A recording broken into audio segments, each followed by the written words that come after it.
फागुन 21 को निर्वाचनलाई केन्द्रित गरेर फागुन 21 को निर्वाचनलाई मध्यनजर गरेर भन्ने हो भनेपछि 1 नम्बर क्षेत्रमा रहेको झापा क्षेत्र नम्बर 5, 2 नम्बरमा चितवन, 3 नम्बरमा भक्तपुर र 4 नम्बरमा सुदूरपश्चिम प्रदेशको बैतडी हो दर्शकबिन। तर अहिलेको अवस्थालाई हेर्दाखेरि देशभरि एमालेको माहौल बिग्रिसकेको अवस्था देखिन्छ र एमाले आफैले बुझिसकेको अवस्था छ।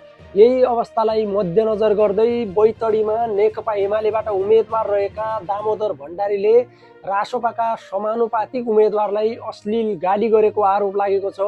रासोपाका समानुपातिक उम्मेदवार हरिप्रसाद भट्टले भण्डारीले आफूलाई अश्लील गाली गरेको बताएका छन्। भट्टले सार्वजनिक गरेको भिडियो सन्देशमा एमाले उम्मेदवार भण्डारीले भट्टलाई शुक्रबार गाली गलौज गरेका हुन्। जिल्ला सदरमुकाम बैतडी गइरहेका भट्टलाई भण्डारीले पाटनको बैतडी सडक खण्डको कटपतेमा गाली गरेको भिडियो सन्देशमा उल्लेख छ दर्शकबिन। भट्टले भनेका छन्, हामी बैतडी गइरहेका बेला सदरमुकामबाट फर्किरहेका भण्डारीको टोलीसँग कटपतेमा भेट भयो। शुक्रबार बिहान 11:30 बजे भएको भेटमा मैले नमस्कार गर्दा भण्डारीजीले अश्लील गाली गर्नुभयो।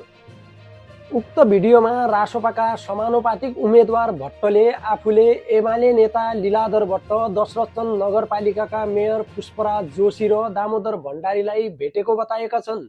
उक्त भेटमा एकजना साथीले कता गइरहेको भनेर प्रश्न गर्दा जिल्ला प्रशासन भनेर जवाब दिँदा भण्डारीले त किन प्रशासन जानु पर्यो, तेरो दाँत साँझ झारिदिन्छु भन्दै सिङ्गल भिड्न आइजा भनेको दाबी गरेका छन्। भट्टले किन रिसाउनुहुन्छ भन्दै नमस्कार गर्दा भण्डारीले हात तल झार भन्दै रानीका छोराहरू भन्दै अश्लील गाली गरेका छन्। को होस् त मसँग सिङ्गल भिड्छस् भन्दै अश्लील गाली गरेको दाबी गरेका छन्। उनले उम्मेदवार भण्डारीले आफूमाथि गरेको दुर्व्यवहारबारे बैतडीका प्रमुख जिल्ला अधिकारी र प्रहरी प्रमुखलाई बताएको जानकारी दिएका छन्। तर उक्त कुराहरू सोसल मिडियामा आइरहँदा यता एमालेका उम्मेदवार भण्डारीले भने भट्टले लगाएको आरोपमा सत्यता नभएको बताए। उनले ढिलासैनीमा भएको घटना मिलाउनु पर्यो भनेर भट्टले भनेको, तर कानुन अनुसार नै मुद्दा अगाडि बढ्ने आफूले बताएको दाबी गरे। भण्डारीले गाली गरिरहेको कुनै कुरा निराधार रहेको बताएनन्। बुधबार बैतडीको ढिलासैनीमा एमाले र रासोपा कार्यकर्ता बीच झडप भएको थियो। उक्त झडपमा एमालेका 2 र रासोपाका 1 कार्यकर्ताहरू घाइते भएका थिए। प्रहरीले घटनामा संलग्न भएको भन्दै 5 जना रासोपा समर्थकलाई नियन्त्रणमा लिएर अभद्र व्यवहारमा मुद्दा चलाइएको छ।